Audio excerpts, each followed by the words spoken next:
नमस्कार। रक्षा एकेडमी के online platform पे आप सभी लोगों का स्वागत है। मैं सुबोध कौरव आज वन डे वन टॉपिक के आधार पर आपको लेके चलूंगा आर्टिकल 19। जैसे कि मैं आपको बताते चलूं, हमारा इस सेशन चल रहे हैं वन डे वन टॉपिक, जो कि हम प्रीवियस में अभी 4 से 5 टॉपिक में कवर कर चुका हूं। अब आगे हमारा टॉपिक है, अभी हमारे जो प्रीवियस टॉपिक हुए हैं उसमें देखा जाए तो डिफरेंट टाइप्स ऑफ मेजोरिटी हमने कवर कर ली है। एक टॉपिक होता है, एक दिन होता है। उसके बाद हमने बेसिक्स दिया है, मैंने monetary policy committee, SLR, CRR वगैरह क्या होता है। उसके बाद लैंडफॉर्म्स किए हमने, लैंडफॉर्म्स का पार्ट 1 और पार्ट 2। अब कुछ हम देखते हैं आज आर्टिकल 19 मोस्ट इंपॉर्टेंट आर्टिकल है। अब इसको इंडिविजुअल क्यों पढ़ा रहा हूं मैं, एक टॉपिक में सिर्फ एक आर्टिकल 19 ही क्यों लेके जा रहा हूं, उसकी इंपॉर्टेंस आपको सिर्फ इससे लग जाती है कि मैं टोटल एक टॉपिक के रूप में उसको 19 को लेके चल रहा हूं। अब सोचिए क्यों, क्योंकि उसका यूपीएससी प्लस एमपीपीएससी में प्रीलिम्स, मेंस, 3 मार्कर, 5 मार्कर और 11 मार्कर में बहुत ज्यादा इंपॉर्टेंस है। उसका इंपॉर्टेंस अभी आप समझ जाएंगे आगे जब हम करेंगे। तो हम देखेंगे आज आर्टिकल 19।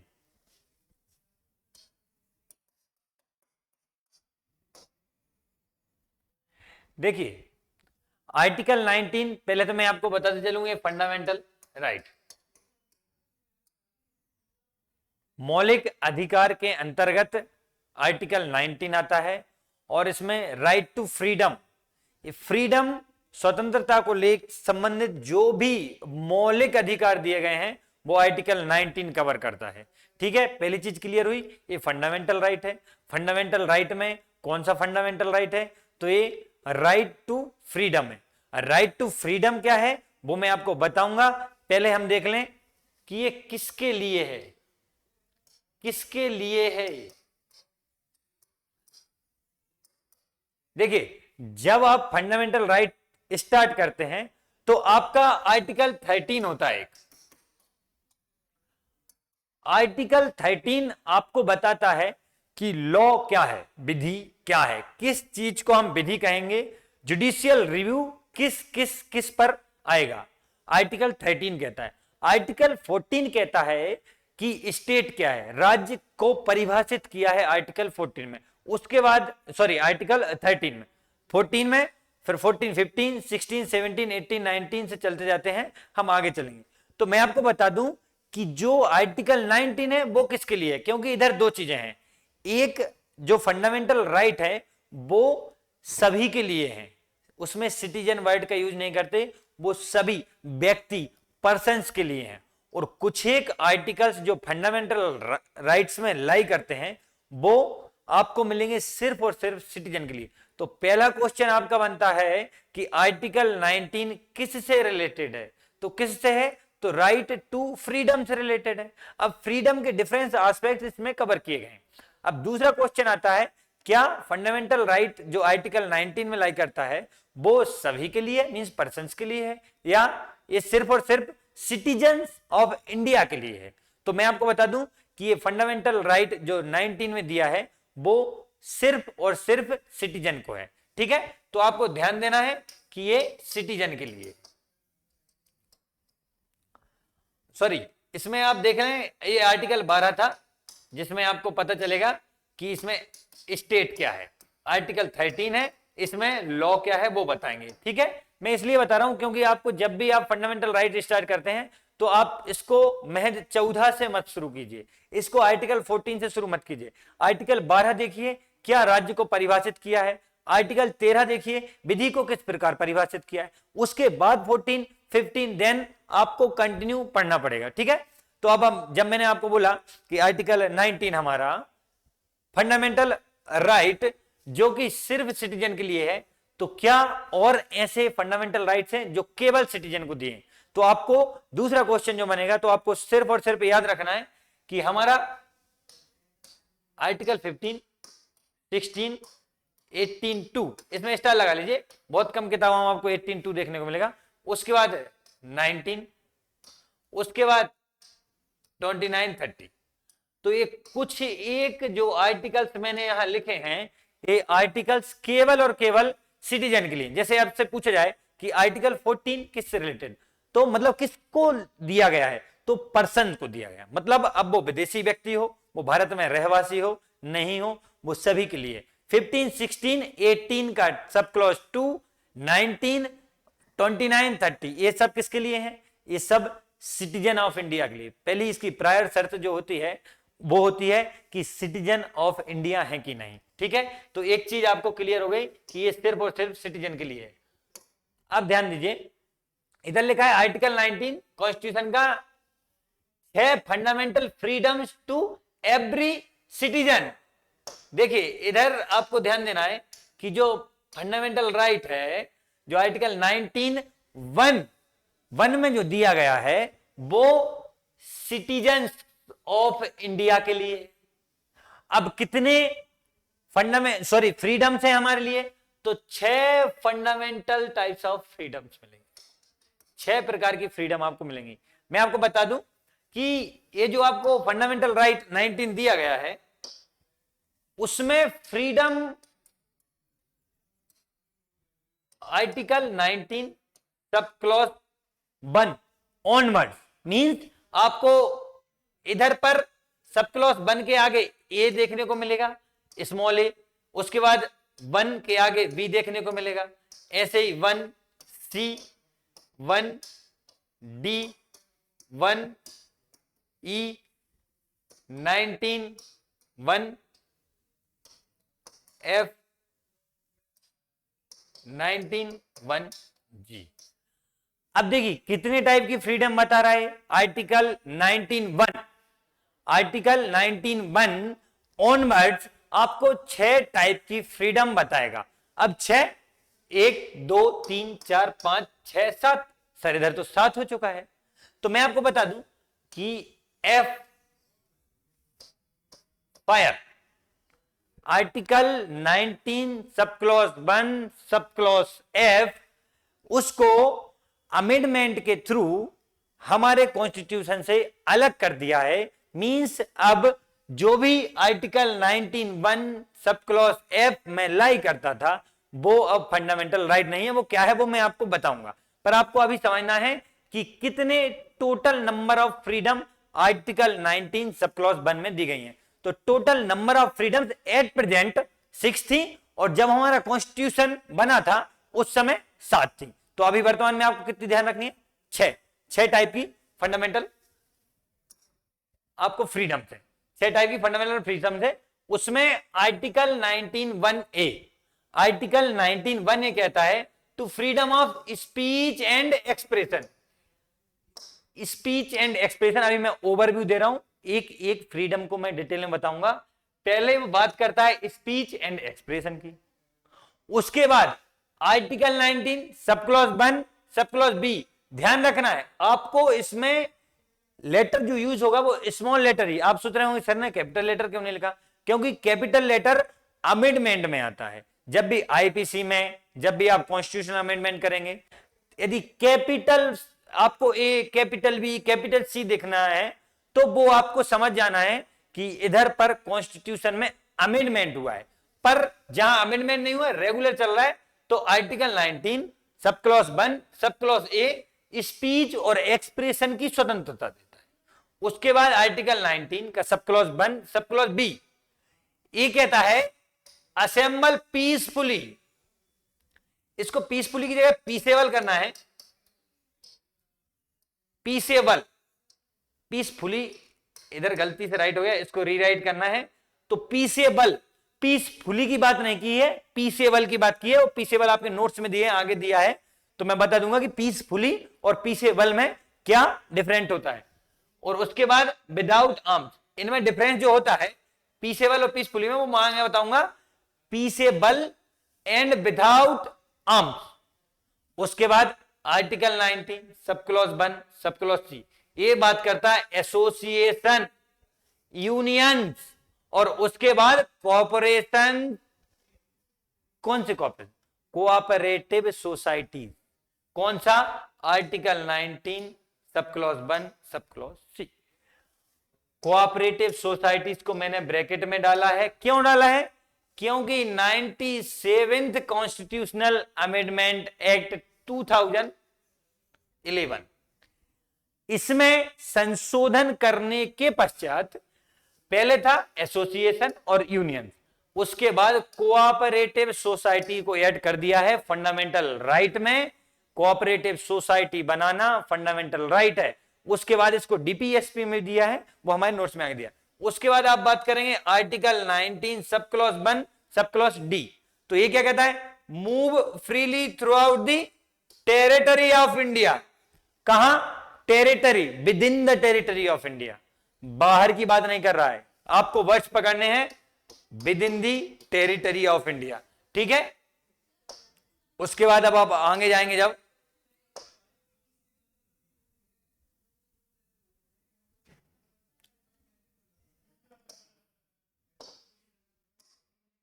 इसके बाद जब आप आगे जाएंगे तो आपको मिलता है आर्टिकल 19 सब क्लॉज 1 सब क्लॉज ई। ई क्या कहता है? To reside and settle, to reside and settle in any part of the territory of India. फिर टेरिटरी ऑफ इंडिया आ गया, ठीक है। उसके बाद आर्टिकल 19(1)(f जो मैंने आपको स्टार्टिंग बताया, repealed by 44th constitutional amendment act 1978। क्या था? तो ये जो अधिकार था वो अब आप आगे पढ़ेंगे, बस आपको इतना ध्यान रखना है कि एक स्वतंत्रता का अधिकार आर्टिकल 19 सब क्लॉज 1 सब क्लॉज एफ में दिया था, उसको रिपील कर दिया, हटा दिया गया है। कौन सी कॉन्स्टिट्यूशनल अमेंडमेंट एक्ट से? तो 44th कॉन्स्टिट्यूशनल अमेंडमेंट एक्ट 1978। आपको इतना क्लियर हुआ? उसके बाद अब आगे चलते हैं। अब देखिए आर्टिकल 19 सब क्लॉज 1 सब क्लॉज जी, ये कहता है टू प्रैक्टिस एनी प्रोफेशन और to carry on any occupation trade और बिजनेस।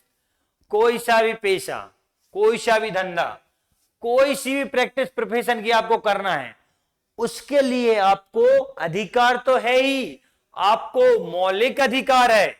मौलिक अधिकारों और साधारण अधिकारों में कॉन्स्टिट्यूशनल जो हमारे लॉस में जो कॉन्स्टिट्यूशन में बना था, तो उसमें फंडामेंटल राइट्स के लिए अलग से आपको रेमेडीज दी जाती हैं, अलग से इस पे रिट दायर की जा सकती हैं। आप जब हम फंडामेंटल राइट्स पढ़ेंगे स्टार्टिंग से, तब मैं इसको डिटेल में आर्टिकल 12 से लेके जाऊंगा, तब मैं आपको बताऊंगा। बस आपको इतना समझना है कि और फंडामेंटल राइट के अलावा जितने भी राइट्स रहते हैं कॉन्स्टिट्यूशनल राइट, वो इससे डिफरेंट रहते हैं। इसकी अपेक्षा माना जाए, सिटीजन के तौर पे देखा जाए तो फंडामेंटल राइट्स की अपेक्षा अन्य कॉन्स्टिट्यूशनल लॉस जो रहते हैं वो कमजोर रहते हैं, परंतु ये बहुत स्ट्रांग है। अब क्या कह रहा है? एनी प्रोफेशन, ठीक है, एनी ऑक्यूपेशन, ट्रेड और बिजनेस में आपको जो राइट दिया गया है वो फंडामेंटल राइट आर्टिकल 19 सब क्लॉज 1 सब क्लॉज जी। अब आप सोच रहे होंगे, हाँ एक चीज और देखते चले हम, एडिशनल इंफॉर्मेशन नोट्स में लिखिए, क्या कहते हैं? Golden triangle of the Indian constitution.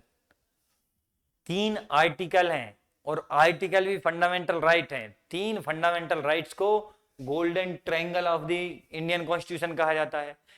Question हो गया आपका, प्रीलिम्स में बन गया क्वेश्चन 3 मार्कर में golden triangle of the Indian, इसको बनाना है, 14th को खोलना है, 19th खोलना है और 21st को खोलना है।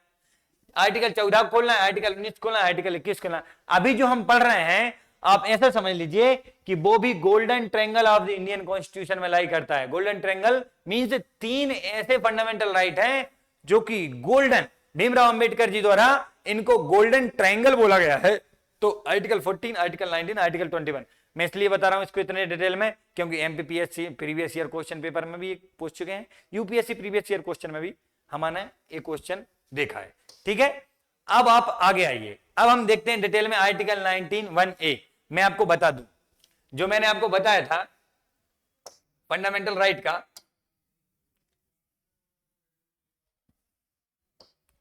देखिए कोई भी फंडामेंटल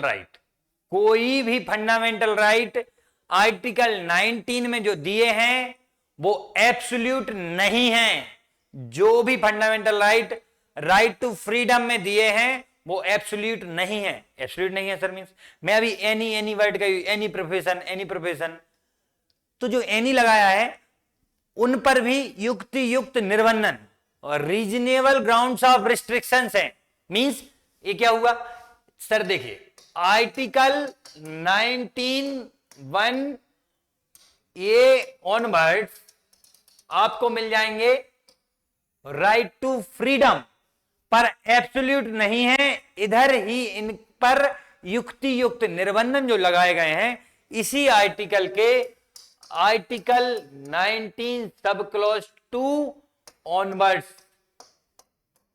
आपको देखने को मिल जाएंगे। मींस जो भी आपको स्वतंत्रता दी जा रही है, जो भी right to freedom sub clause 1 A B C D E F G में जो दी के रखी है, उसके अलावा उन्हीं के सामने आपको रिस्ट्रिक्शंस भी दे के रखे हैं, और वो रिस्ट्रिक्शंस रीजनेबल ग्राउंड्स पे लगाने वाले रिस्ट्रिक्शंस हैं, नॉर्मल रिस्ट्रिक्शंस नहीं।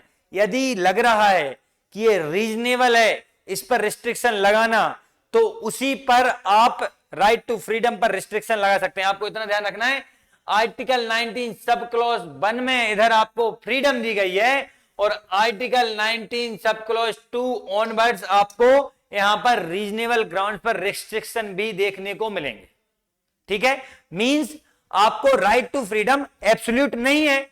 सीधा क्वेश्चन आएगा, आप आंसर करके आ जाइए। ठीक है, अब क्यों नहीं है उसके रीजन बहुत सारे हैं, बहुत सारे, अभी हम आगे देखेंगे। ठीक है, तो हम आगे बढ़ते हैं। हम देख रहे थे आर्टिकल 19 सब क्लॉज 1 सब क्लॉज ए। ये कहता है इंडियन कॉन्स्टिट्यूशन से all citizen clear have the right to freedom of speech and expression. Speech, वाक एवं अभिव्यक्ति की स्वतंत्रता आपको article 19(1) sub clause A provide करता है। क्या कहता है? Speech and expression, freedom of speech and expression means the right to express one's views, opinions, beliefs freely by words of mouth, writing, printing, pictures, lithography or any other mode। ध्यान दीजिए, वाक एवं अभिव्यक्ति की स्वतंत्रता की आजादी में क्या क्या लिखा है कि आप किसी के भी व्यूज, आप किसी भी सिटीजन के व्यूज शब्दों में लिखकर, बोलकर, पिक्चर के द्वारा आप उसको शिलालेख पर उकेर कर किसी भी प्रकार से अपने विचारों को अभिव्यक्त कर सकते हैं। किसी भी प्रकार से अपने विचारों को आप अभिव्यक्त कर सकते हैं, और इसके लिए आपको मौलिक अधिकार है। ठीक है, इतना आपको समझ में आया। उसके बाद इन वर्ड्स को तो हमको ध्यान में रखना ही है। एनी अदर मोड को स्टार लगा के ध्यान में रखना है। देखिए, हमारे जो संविधान निर्माता थे वो बहुत पहुंचे हुए किस्म के, उच्च दर्जे के, उच्च कोटि के महानतम व्यक्तियों में से एक थे।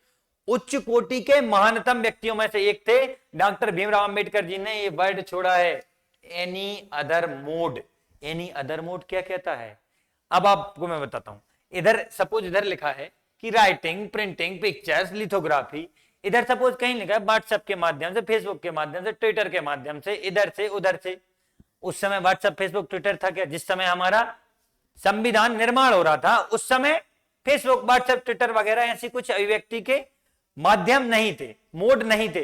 परंतु हमारे संविधान निर्माताओं ने पहले से ही अंदाजा लगाते हुए इसको फ्री एंड पे छोड़ा है।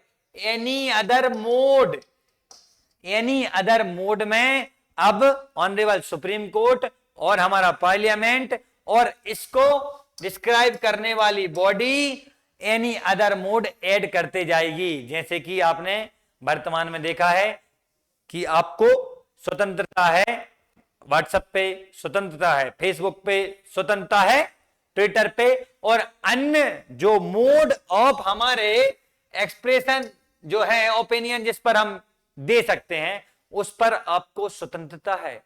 परंतु वो स्वतंत्रता रीजनेबल ग्राउंड्स ऑफ रिस्ट्रिक्शंस के आधार पर है। ध्यान रहे, आपको एनी अदर मोड हमेशा याद रखना है।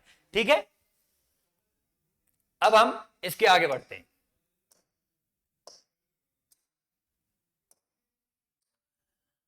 अब इसमें कुछ लैंडमार्क जजमेंट हमको देखना पड़ेगा। देखिए, लैंडमार्क जजमेंट यूपीएससी की पूछने की आदत रही है पहले से ही।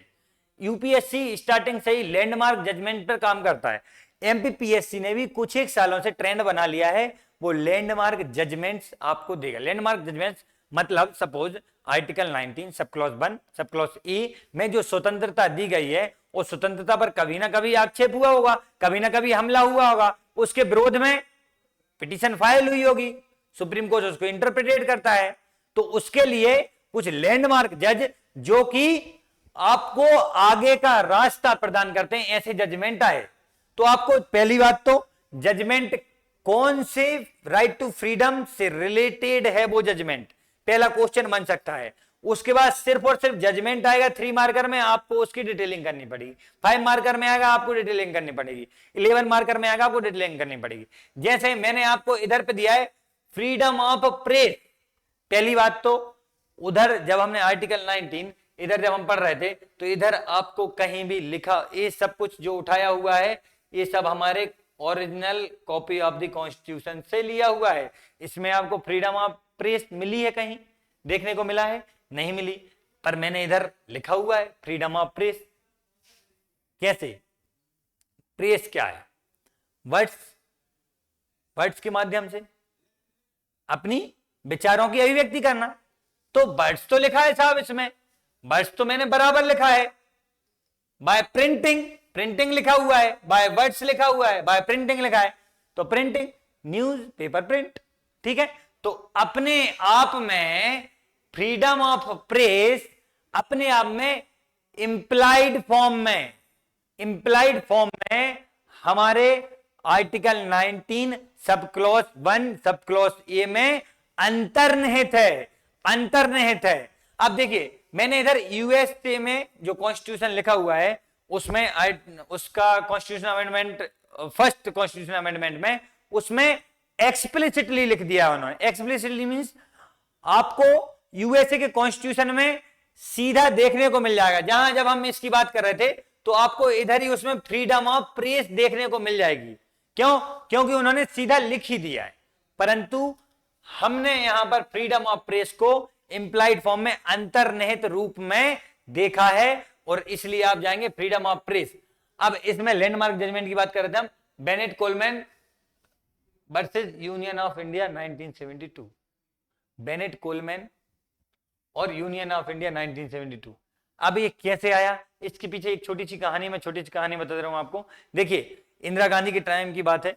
क्या है कि क्रिटिसिज्म जो हमारी भूतपूर्व प्रधानमंत्री थी उनके विरुद्ध आए दिन न्यूज़पेपर में बहुत ज्यादा क्रिटिसिज्म आ रहा था। तो अब यदि आप डायरेक्ट बैन करते हैं तो freedom of speech and expression violate होगा, और ऐसी कोई भी विधि जो फंडामेंटल राइट को वायलेट करती है उसको नल एंड वॉइड कर देगा कौन? Supreme court. तो डायरेक्ट मींस प्रत्यक्ष रूप से उसमें हस्तक्षेप करना बिल्कुल भी असंभव था। किसके लिए? माननीय प्रधानमंत्री के लिए। तो उन्होंने क्या किया, उस टाइम पर रिसेशन चल रहा था। रिसेशन मींस क्या था? हमारा फॉरेक्स रिजर्व। अब मैं आपको बता दूं कि क्या है कि जो इस समय की बात हो रही है 1962 में इंडो चाइना वार, 1965 में हो गया पाकिस्तान इंडिया, 1971 में फिर इंडिया पाकिस्तान। तो इतने वार हुए कि हमारी जो अर्थव्यवस्था थी वो डाउन हो गई। तो फॉरेक्स जो रिजर्व था, फॉरेन एक्सचेंज, जिससे हम चीजों को आयात करते हैं और उसके बदले में जो हम पेमेंट करते हैं वो पेमेंट अब पॉसिबल नहीं हो रही थी। तो इंदिरा गांधी जी ने दिमाग लगाते हुए क्या किया कि हमारे जो न्यूज़पेपर का जो कागज रहता है वो बहुत ही अलग आता है और उसका बहुत ज्यादा मात्रा में आयात किया जा रहा था। फॉरेक्स रिजर्व कम हो रहा था, आयात को घटाना था। इंदिरा गांधी ने प्रेस रेगुलेशन एक कुछ लॉ टाइप का बनाया, मींस कार्यकारी आदेश दिया, लॉ नहीं था, कार्यकारी आदेश से सीधा उन्होंने प्रेस को रेगुलेट करने के लिए एक आदेश पारित किया और उसमें उन्होंने लिख दिया कि अब कम या लगभग ना के बराबर आयात किया जाएगा। किसका? न्यूज़पेपर के, जो पेपर बनाने का काम आता है उसमें। अब इससे क्या होगा? अब इससे प्रत्यक्ष नहीं परोक्ष माध्यम से न्यूज़पेपर को अब आप प्रिंट ही नहीं होगा तो आपके बारे में क्रिटिसाइज नहीं होंगे। ठीक है, तो इसमें क्या हुआ, जो बेनेट कोलमैन, जो TOI है टाइम्स ऑफ इंडिया, इससे रिलेटेड है बेनेट कोलमैन, तो टाइम्स ऑफ इंडिया को समस्या हो गई कि अब हम पेपर ही नहीं छाप पाएंगे। तो इन्होंने पिटीशन दायर की यूनियन ऑफ इंडिया के विरुद्ध में, बेनेट कोलमैन ने, और सुप्रीम कोर्ट ने इस चीज को गलत ठहराया और बोले कि आप प्रत्यक्ष या परोक्ष किसी भी माध्यम से आप राइट टू फ्रीडम को छीन नहीं सकते, एब्रिज नहीं कर सकते, और हम आपके द्वारा जो कार्यकारी आदेश पारित किया गया है उसको तत्काल प्रभाव से नल एंड वॉइड करते हैं। और तब से Bennett Coleman versus Union of India 1972 landmark judgment माना जाता है फ्रीडम ऑफ प्रेस के लिए। आपको बहुत अच्छे से ध्यान रखना है। उसके बाद आपको पढ़ना है रोमेश थापड़ का केस था, स्टेट ऑफ यूपी का केस था, और आपको डिफरेंट टाइप्स ऑफ केसेस मिलेंगे।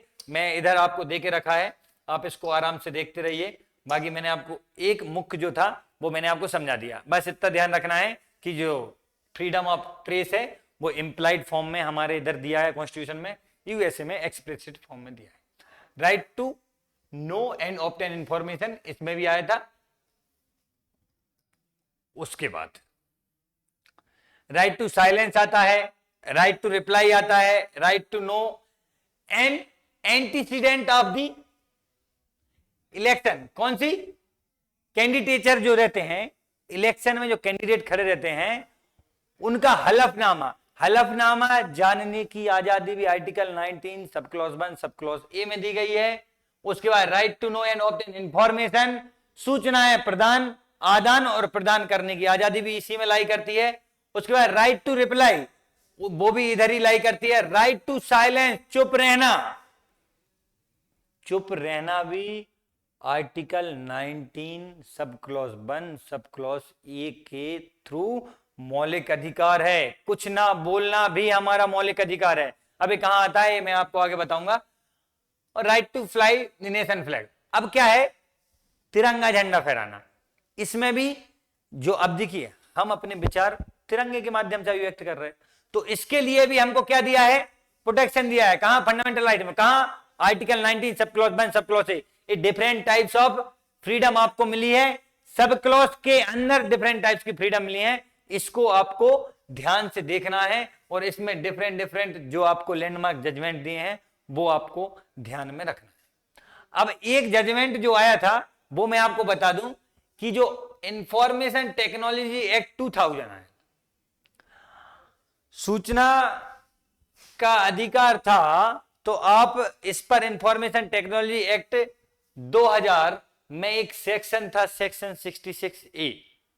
सेक्शन 66A कहता है कि यदि कोई भी व्यक्ति किसी भी मोड ऑफ एक्सप्रेशन के माध्यम से, ऑनलाइन प्लेटफॉर्म के माध्यम से कोई भी ऐसी प्रतिक्रिया जो लॉ एंड ऑर्डर को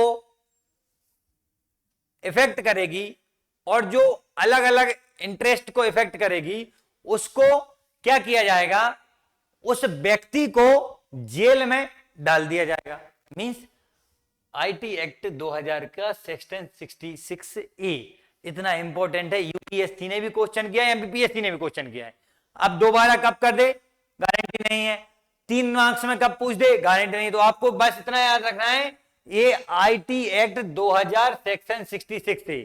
अब इसको क्या कर दिया? Declared as null and void.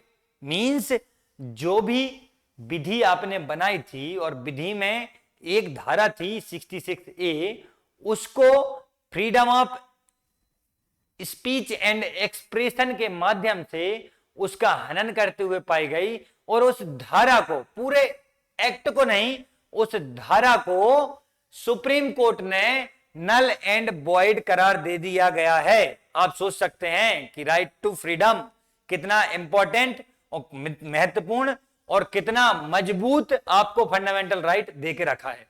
इसमें Shreya Singhal versus Union of India 2015, ये श्रेया सिंघल एक स्टूडेंट थी दिल्ली में, तो उन्होंने पिटीशन दायर की। क्या था, महाराष्ट्र में केस हुआ था जब हमारे बाला साहब ठाकरे जी का देहांत हो गया था, तो उस समय क्या हुआ था कि वो बंद हो गया था, पूरा मुंबई बंद हो गया था। तो मुंबई बंद हुआ तो 2-3 स्टूडेंट थी वहां, उन्होंने फेसबुक पर कमेंट किए कि पूरा मुंबई क्यों बंद, तो इसके आधार पर उनको गिरफ्तार कर लिया गया। गिरफ्तार कर लिया गया तो ये तो उन्होंने तो बोला था एनी मोड, किसने लिखा था एनी मोड, इधर लिखा था, ये लिखा है आर्टिकल 19 में any other mode. Any other mode में उन्होंने फेसबुक का सहारा लिया और अपने विचारों को अभिव्यक्त किया, विचारों को अभिव्यक्त कर रहे थे, परंतु उसको गिरफ्तार कर लिया गया। गिरफ्तार किया तो श्रेया सिंघल ने पिटीशन दायर की। पिटीशन दायर की तो सुप्रीम कोर्ट ने सही पाया कि वास्तव में ये तो आपके विचारों अभिव्यक्ति की आजादी की स्वतंत्रता का हनन है, तो आप उसको नल एंड वॉइड करार दे देंगे, बात खत्म। तो आपको श्रेया सिंघल केस हमेशा याद रखना है। अब मैंने आपको बताया था कि आर्टिकल 19 में जहां एक तरफ आपको फंडामेंटल राइट्स दिए गए हैं, परंतु दूसरी तरफ रीजनेबल ग्राउंड्स पर रिस्ट्रिक्शंस भी लगाए गए हैं, तो आपको reasonable restrictions article 19 sub clause 2 में देखने को मिलेंगे। ये किसके प्रति रीजनेबल रिस्ट्रिक्शंस है, तो आर्टिकल 19 सब क्लॉज 1 सब क्लॉज ए के विरुद्ध रीजनेबल ग्राउंड्स ऑफ रिस्ट्रिक्शन है। किसमें है, आर्टिकल 19 सब क्लॉज 2, ध्यान रखना है। अब पहली बात तो जो रीजनेबल रिस्ट्रिक्शंस इसमें दिए गए हैं आर्टिकल 19(2) में, पहली बात तो ओनली मींस जितने इधर लिखे हैं, जितने रिस्ट्रिक्शंस लिख रहे हैं उतने से ज्यादा रिस्ट्रिक्शंस नहीं लगा सकते। मतलब जो लिखा है, suppose sovereignty and integrity of India, sovereignty and integrity of India को कोई भी विचार, कोई भी अभिव्यक्ति यदि इसको अफेक्ट करती है तो फंडामेंटल राइट के आधार पर आप ऐसा नहीं कि हम बच जाएंगे, ऐसा नहीं है। इधर लिखा गया है कि रीजनेबल रिस्ट्रिक्शन है sovereignty and integrity of India, ये फर्स्ट है, उसके बाद फंडामेंटल राइट है।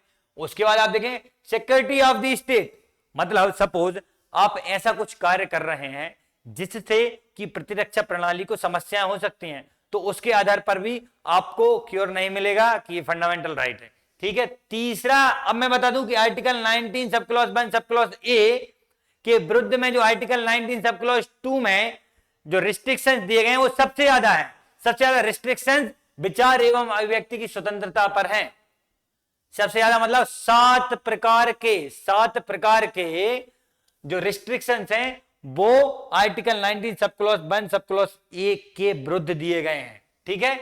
तो friendly relation with foreign state, यदि कोई भी हमारा मित्र देश है और उसके विरोध में आपने कुछ बोल दिया कि ये तो फलाना देश तो ऐसा है और अब वो हमारा मित्र देश है, तो ये तो गलत हो जाएगा, मतलब ये रीजनेबल ग्राउंड मिल जाएगा उनको और ये आपकी विचार एवं व्यक्ति को दबा सकते हैं। इसके बाद in relation to contempt of court, यदि आप न्यायालय की अवमानना करते हुए पाए गए, न्यायालय के बारे में कोई भी बात बोलते हुए पाए गए, तो आपको फंडामेंटल राइट के तहत बचाया नहीं जा सकता। पब्लिक ऑर्डर और डिसेंसी और मोरालिटी, पब्लिक ऑर्डर डिसेंसी और मोरालिटी को आपके विचार अभिव्यक्ति परेशान करते हैं, हस्तक्षेप करते हैं, तो आपका फंडामेंटल राइट वहां से छीन लिया जाएगा। डेफामेशन, मानहानि में भी ऐसे ही होता है। उसका इंसाइटमेंट एंड ऑफेंस, भड़का कर क्राइम करना, ठीक है। सपोज आपने बोलना तो मेरी अधिकार है, वो भी मेरा मौलिक अधिकार है, और मैं तो कुछ भी बोल सकता हूं, मैं वो भी बोल सकता हूं जो लोगों को भड़का दे और भड़का के क्राइम करा दे। नहीं, इधर जाके आपका फंडामेंटल राइट रिस्ट्रिक्ट हो जाएगा। पर मैं आपको बता दूं, केवल जो हमने 7 प्रकार के रिस्ट्रिक्शन देखे हैं, उसके अलावा आप पर कोई भी रिस्ट्रिक्शन नहीं है। आपकी विचार एवं अभिव्यक्ति की आजादी पर 7 रिस्ट्रिक्शंस के अलावा कोई भी रिस्ट्रिक्शन नहीं है, आपको ध्यान में रखना है। आपको आर्टिकल सब क्लॉज के अंदर का sub clause neat and clear तरीके से याद रहना चाहिए। इसलिए अब आप समझ रहे होंगे कि कितना इंपॉर्टेंट है आर्टिकल 19 और इसको अलग से टॉपिक वाइज लाने का क्या मतलब था, ठीक है। उसके बाद अब हम आगे देखते हैं। अब हमारा नेक्स्ट आर्टिकल शुरू होता है, आर्टिकल 19 का सब क्लॉज 1 सब क्लॉज बी। अब क्या कहता है, देखिए, फ्रीडम ऑफ असेंबली मतलब सभा का आयोजन करना, ये लिखा हुआ है, to assemble peacefully and without arms. अब पीसफुली का उपयोग नहीं किया गया है, नोट्स में आपको ऊपर सुधार करना है, मैंने इधर लिखा है, ये क्रक्स है, to assemble peacefully and without arms. देखिए, आप इकट्ठा हो सकते हैं, सभा का आयोजन कर सकते हैं, परंतु शांतिपूर्ण तरीके से, बिना हथियार के, शांतिपूर्ण तरीके से, बिना कोई हथियार के। अब यदि सभा का आयोजन, पता चले कि आपने बोला कि फंडामेंटल राइट, हमारा सभा का आयोजन करना फंडामेंटल राइट है, और आप बंदूक तलवारें लेके आ गए, ये आपके फंडामेंटल राइट के अंतर्गत नहीं आएगा। क्यों? क्योंकि इधर स्पष्ट किया हुआ है विदाउट आर्म्स, और पीसफुली मतलब क्या होता है, पीसफुली क्यों नहीं लगा, पीसफुली क्या होता है। देखिए, यदि आप बैठे हैं और आपके हाथ में बंदूकें हैं, तो किसी भी टाइम एक ट्रिगर इफेक्ट होगा और उधर हिंसा भड़कने के बहुत ज्यादा चांस है। आप पीसफुली बैठे हैं, अभी बंदूक अपनी अपनी गोद में लेके बैठे हैं, तो पीसफुली आप असेंबली कर रहे हैं, वो पीसफुली हो गया। और जैसे ही पीसफुली माइनस आर्म्स होता है तो वो पीसेबल हो जाता है। मींस इधर पर चांस ही नहीं बन रहे हैं, चांस ही नहीं बन रहे हैं कि हिंसा भड़केगी। तो पीसेबली और पीसफुली में आपको अंतर समझ में आया। अब उसके बाद पब्लिक मीटिंग्स कर सकते हैं आप, और आपको प्रोसेशन निकालने का अधिकार है, फंडामेंटल राइट में आता है। अब मैंने इधर पर स्टार लगा के लिखा है, right to strike is not a fundamental right. हड़ताल करना, यूपीएससी ने क्वेश्चन पूछा है, एमपीपीएससी ने क्वेश्चन पूछा है, हड़ताल करना आपका मौलिक अधिकार नहीं है। Right to strike is not a fundamental right, है आपका वैधानिक अधिकार है, मौलिक अधिकार नहीं है, वैधानिक अधिकार है। अब आप देखते होंगे कि लोग हड़ताल करते हैं, मैं बोल रहा हूं हड़ताल करना विधि द्वारा आपको अधिकार दिया गया है, परंतु मौलिक अधिकारों में यह अधिकार आपको प्राप्त नहीं है। आपको right to strike is not a fundamental right हमेशा अपने दिमाग में रख के चलना है। एमपीपीएससी यूपीएससी दोनों काम कर चुकी है। अब आर्टिकल 19 सब क्लॉज 1 सब क्लॉज बी, ये तो आपको राइट देता है, पर इस राइट पर रिस्ट्रिक्शंस लगाने के लिए इसी के सामने बैठा है reasonable grounds of restriction. Article 19 sub clause 3 ये क्या कहता है, ये लगाता है sovereignty and integrity of India. यदि आपकी असेंबली भारत की सॉवरेनिटी को, भारत की इंटीग्रिटी को किसी भी प्रकार से एब्रिज कर रही है, किसी भी प्रकार से हार्म पहुंचा रही है, किसी प्रकार से अफेक्ट कर रही है नेगेटिव टोन में, तो आपका फंडामेंटल राइट आपसे छीन लिया जाएगा। उसके बाद interest of public order, interest of public order, इसके आधार पर भी यदि कहीं भी आपकी असेंबली पब्लिक ऑर्डर को हार्म कर रही है, तो आपका ये फंडामेंटल राइट उधर पर रिस्ट्रिक्ट कर दिया जाएगा। अब इधर देखिए, ध्यान दीजिए, मैंने नोट करके आर्टिकल 44 सीआरपीसी का, सॉरी ये धारा 144 सीआरपीसी की।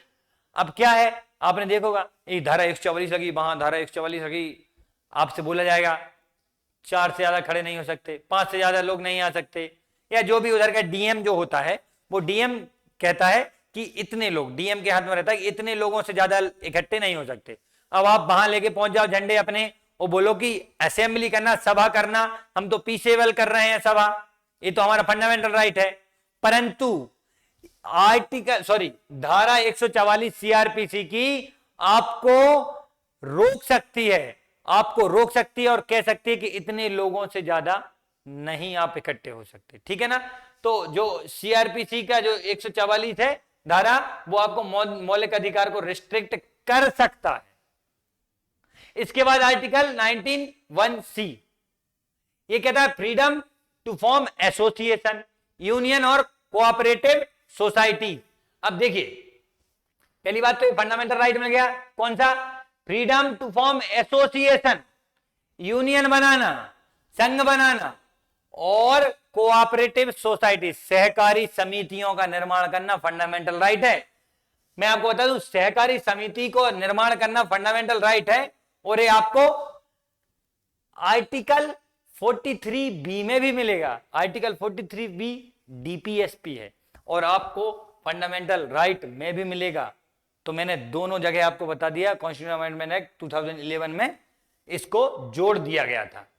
एसोसिएशन, ग्रुप ऑफ पर्सन, साथ में आओ, achieve a creation objective which are made by for the benefit of the member of the charitable भी any other purpose, any other purpose. अब देखिए, सुनिए मेरी बात, ध्यान सुनिए। अब वो कहते हैं कि आप एसोसिएशन बनाओ, आप यूनियन बनाओ, आप कोऑपरेटिव सोसाइटी बनाओ, इसके लिए हम आपको फंडामेंटल राइट दे रहे हैं। पर आप बताइए, आप गुंडा गैंग बनाएंगे, आप माफिया गैंग बनाएंगे, ये भी तो यूनियन हुआ, ये भी तो एसोसिएशन हुआ। 10 लोगों ने मिलकर आप माफिया बन गए, तो आप बोलेंगे कि हमने तो एसोसिएशन बनाया, और हमारा जो आर्टिकल 19 सब क्लॉज 1 सब क्लॉज C है, वो हमको फंडामेंटल राइट देता है कि हम गैंग बना सकते हैं। क्रिमिनल गैंग बना लीजिए, आप ड्रग कार्टेल बना लीजिए।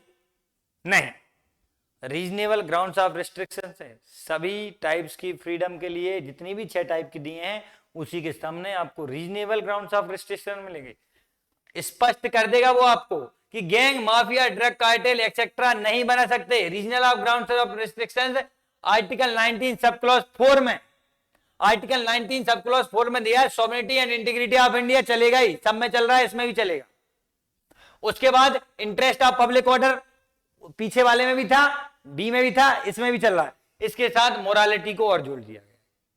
मतलब यदि इस आधार पर यदि आपकी फंडामेंटल राइट इन दोनों को कहीं से भी प्रभावित कर रहा है, तो फंडामेंटल राइट आपका रिस्ट्रिक्ट कर दिया जाएगा। आप गैंग, माफिया, ड्रग कार्टेल वगैरह कुछ भी नहीं बना सकते।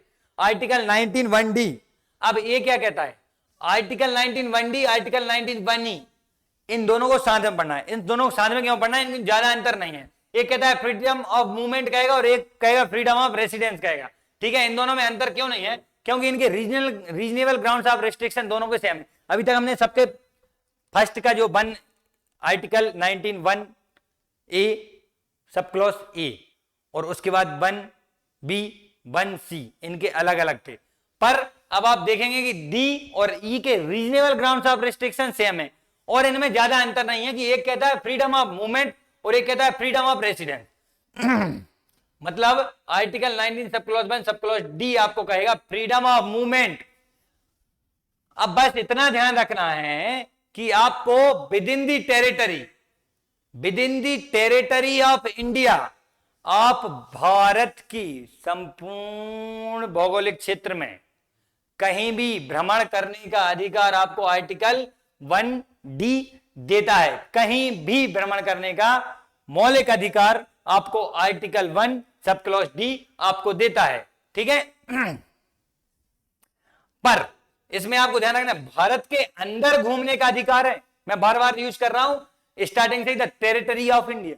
बाहर की बात, विदेश जाने का अधिकार यदि पूछा जाए, यदि आपसे देखिए क्वेश्चन इधर फंस सकता है, यदि वो कहे कि भारत में अंदर घूमने का अधिकार मौलिक अधिकार है, तो है आर्टिकल 19 सब क्लॉज 1 सब क्लॉज D में। विदेश घूमने का अधिकार, विदेश से आने का अधिकार, ये अनुच्छेद 21 की बात करता है, और अनुच्छेद 21 जाता है सभी लोगों के लिए, ना कि सिटीजन्स ऑफ इंडिया के लिए। तो आपको ध्यान रखना है, अंतर दोनों में समझ में आना चाहिए। अब आता है आर्टिकल 19 1 सब क्लॉज E, ये कहता है freedom to residence. Freedom of residence क्या कहेगा? रहने का अधिकार, बस जाने का अधिकार, जहां चाहो वहां बस जाओ। 5 अगस्त को कुछ ऐसा होता है कि हमारा जो 35A आर्टिकल 35, उसको क्या किया था? हटा दिया गया था। मींस क्या हुआ था कि जो अब यूनियन टेरिटरीज वर्तमान में यूनियन टेरिटरी बन गई जम्मू कश्मीर, और एक भाग में लद्दाख चला गया है, उसमें थोड़ा रिस्ट्रिक्शंस था। किसका रिस्ट्रिक्शन था? उधर के जो परमानेंट रेसिडेंट थे, उधर के जो परमानेंट था, वही व्यक्ति वहां पर बस सकता है, जमीन जायदाद ले सकता है। परंतु जैसे ही मोदी गवर्नमेंट ने इस चीज को हटाया, आर्टिकल 370 हटाया, और अब आप कहीं भी with in the territory of India कहीं भी रह सकते हैं। अब आप सोच रहे हैं कि मैं कहीं भी मूवमेंट कर सकता हूं, कहीं भी वास कर सकता हूं, तो आप फिर आ जाइए इधर। रीजनेबल रिस्ट्रिक्शन है, बिल्कुल स्पष्ट रूप से है। आपको रीजनेबल रिस्ट्रिक्शन इसके पहले ही आर्टिकल 19 सब क्लॉज 5 में दे के रखे। अब रीजनेबल रिस्ट्रिक्शंस क्या है इसको ध्यान से देना है। In the interest of general public, बिल्कुल अलग है, सोवरेनिटी और इंटीग्रिटी नहीं आया इधर, इधर पे आया जनरल पब्लिक के हित में। यदि कोई समस्याएं आ रही, जनरल पब्लिक के प्रभावित कर रहा है आपका फंडामेंटल राइट, तो उस तरीके से आपका फंडामेंटल राइट को रिस्ट्रिक्ट कर दिया जाएगा, रोक दिया जाएगा, कम कर दिया जाएगा, छीन लिया जाएगा। ठीक है, in the interest of the general public. अब सपोज कोविड में लॉकडाउन लगाना, अब आप कोविड में सरकार ने बोल दिया था घूम नहीं सकते, आप इधर उधर भटक नहीं सकते, आप अपना तंबूरा लेके चले जाते फंडामेंटल राइट को और बजाते कि नहीं ये तो हमारा आर्टिकल 1 आर्टिकल 19 सब क्लॉज 1 सब क्लॉज ई में दिया है, हम तो घूमेंगे। इसलिए लिखा है जनरल पब्लिक के हित में यदि आपका फंडामेंटल राइट प्रभावित कर रहा है, समस्या है। उसके आगे दूसरा और सबसे important, for the protection of the interest of any scheduled tribe, किसी भी अनुसूचित जाति किसी भी अनुसूचित क्षेत्र में जहां पर घोषणा कर दी गई है, जहां पर अधिसूचना जारी कर दी गई है कि यहां पर आप मूवमेंट आपका रिस्ट्रिक्टेड है, वहां की जो एथनिसिटी है उसको बचाने के लिए या किसी अन्य कारण से यहां पर आपका वास करना रिस्ट्रिक्टेड है, तो आप वहां पर आपके फंडामेंटल राइट का तंबूरा लेके नहीं जा सकते। जैसे कि मैं आपको बता दूं, एक इनर लाइन परमिट होता है, आईएलपी बोलते हैं इसको, एक नॉर्थ ईस्ट कंट्री को देख रहा है, सॉरी नॉर्थ ईस्ट स्टेट को देख रहा है। अरुणाचल प्रदेश में एक आईएलपी मतलब एक तो होती आउटर लाइन सीमा, और उसके अंदर तो राज्य में यदि कुछ एक ऐसी जगह है जिस पर आपको परमिट लेके जाना पड़ेगा, तो उसको इनर लाइन परमिट आपको याद रखना है। अरुणाचल प्रदेश, नागालैंड, मणिपुर, मिजोरम में इनर लाइन परमिट है, और उसके बाद लक्षद्वीप भी स्टार लगा के आपको आगे जाना है। ठीक है, अब आपका आता है आर्टिकल 19(1)(g। ये कहता है freedom of profession, occupation, trade and business. मतलब आप कोई सा भी पेशा करो, कोई सा भी पेशा, सर आप तो कोई सा भी पेशा कर रहे हैं, ऐसे में तो पेशे में बहुत सारे, मैं बम बनाने लगूंगा, नहीं, रीजनेबल ग्राउंड्स ऑफ रेस्ट्रिक्शन नहीं है, रीजनेबिलिटी होनी चाहिए। हम रिस्ट्रिक्ट कर देंगे, आप बम बनाओ, हम रिस्ट्रिक्ट कर देंगे। ठीक है, आप चाहते हो सर अभी इसरो के पास है स्पेस में अपने सैटेलाइट भेजना, मैं अपने बनाऊंगा, नहीं, मोनोपोली है, जहां गवर्नमेंट की मोनोपोली है आपका फंडामेंटल राइट रिस्ट्रिक्ट हो जाएगा, जहां पर समस्याएं जनरेट हो रही वहां पर फंडामेंटल राइट रिस्ट्रिक्ट हो जाएगा।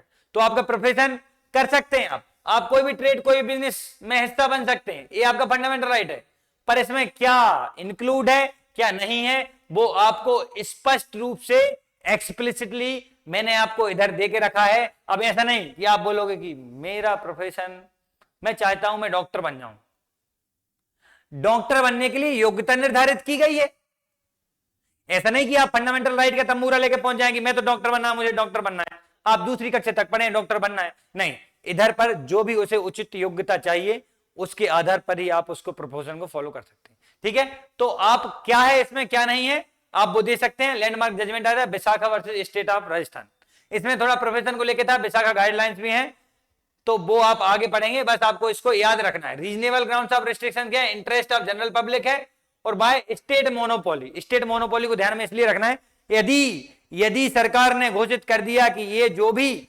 वस्तुएं हैं जो भी सेवाएं हैं इनमें से ये सेवाएं हमारे सिर्फ और सिर्फ मैं सरकार और मैं ही इन सेवाओं और वस्तुओं को निर्मित कर सकता हूं, ठीक है, तो फिर आप इस पे फंडामेंटल राइट में नहीं बोल सकते कि नहीं नहीं ये तो मेरा फंडामेंटल राइट, मैं तो आपके साथ ट्रेड करूंगा, नहीं नहीं जरूर नहीं। क्यों? क्योंकि इधर पर रेस्ट्रिक्शन बाय स्टेट मोनोपोली। अब देखिए आप बार बार सुने जनरल पब्लिक स्टेट, तो इसमें public order, public health, public security, morals वगैरह, इकोनॉमिक वेलफेयर, ये सब चीजें आएंगी। स्टेट ऑफ गुजरात का केस है, वो आप देख सकते हैं। इधर जहां से हमारी कहानी शुरू हुई थी आपको मैं एक बार फिर से ओवरव्यू दे दूं। आर्टिकल 19(1) ए क्या कहता है? To freedom of speech and expression. Article 1B क्या कहता है? असेंबली करो। 1C क्या कहता है? आप एसोसिएशन बनाओ। 1D क्या कहता है? आप कहीं भी घूमो, कहीं भी बस जाओ। 1E कहता है। 1F जो फायर कर दिया है। और 1G क्या कहता है? आप कोई सा भी बिजनेस, ट्रेड, ऑक्यूपेशन कीजिए। परंतु वहीं पर आर्टिकल 19(2), आर्टिकल 19(3), आर्टिकल 19(4), आर्टिकल 19(5) ये रीजनेबल ग्राउंड्स ऑफ रिस्ट्रिक्शन है, रिस्ट्रिक्शन भी लगाते हैं। मतलब आपका जो मौलिक अधिकार है वो एब्सोल्यूट नहीं है, उस पर रीजनेबल ग्राउंड्स ऑफ रिस्ट्रिक्शन लगाए जा सकते हैं। आर्टिकल 19 बहुत इंपॉर्टेंट, बहुत महत्वपूर्ण अनुच्छेद है। आपको जितना भी दिया है इतने में पूरे जितने भी एग्जाम होते हैं आर्टिकल 19 से रिलेटेड कोई भी क्वेश्चन आएगा इसमें आप सेटिस्फाई कर देंगे। तो हमारे वन डे वन टॉपिक में जो सीरीज चल रही है इसका आप अच्छे से लाभ उठा सकते हैं। आज के लिए इतना ही। बहुत बहुत धन्यवाद।